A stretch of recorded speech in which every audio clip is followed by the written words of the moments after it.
Hello, NACA family. We're in a runoff election for executive vice president and president of this union.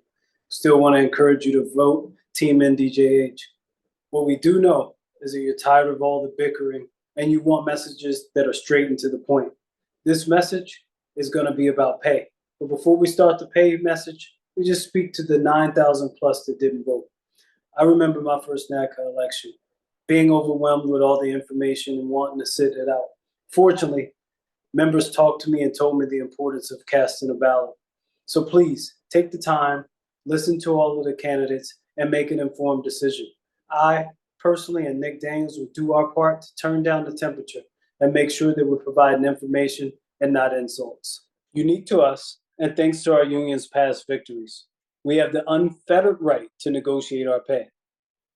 This is a critical advantage, especially as we need to recalibrate our compensation to match the dramatic changes in our nation's economy.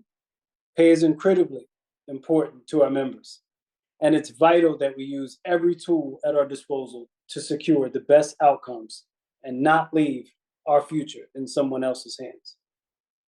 You've heard other candidates for EVP say, we will be taking pay to binding arbitration. But why on earth will we gamble on our pay and hand over control to third parties when we can negotiate it ourselves? Letting an outsider decide our pay is like rolling the dice with your livelihood.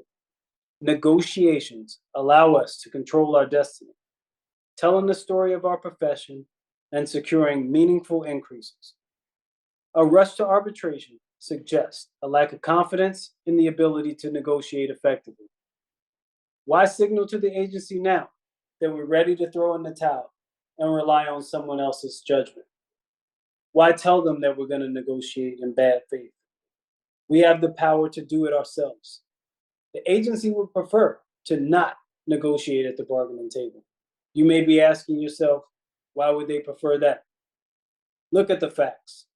Under the Red Book, a third party determined our pay, resulting in a 3% annual raise. Steady, but far from sufficient.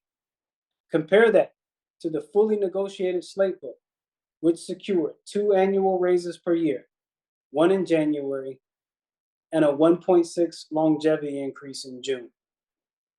This strategy led to 38.1% compounded pay increases since 2017. Had we relied on arbitration, we'd be stuck with just a 26.7% increase over the same period of time. That's a tangible difference in pay. Money that goes directly into your pockets. Negotiations puts the power in our hands where it belongs, not in the hands of a third party who don't do our work, don't understand our value. We have a union. We're not going to hand the power to someone else. We implore you to listen, take this seriously. The consequences will last throughout the remainder of our careers.